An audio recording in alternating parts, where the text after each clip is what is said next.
Утре во период од 9 до 15 часот без струја ќе бидат корисниците од улиците Марко Орешковиќ и Димо Хаџидимов од број 96 до број 126 и од улицата Љубљанска, зграда број 1 во општина Карпош.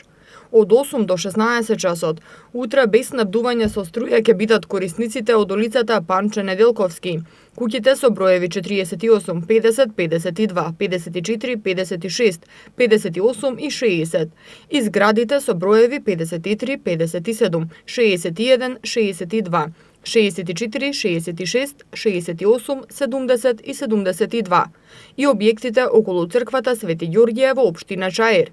Без струја од 8:30 до 15 часот ќе бидат корисниците од улицата Доситеј Обрадовиќ, број 14 во општина Киселавода. Како што информира регионалниот центар за управување со кризи на град Скопје, причина за прекинот во снабдувањето со електрична енергија е изведувањето планирани технички зафати во дистрибутивната мрежа од екипите на Ева на Македонија.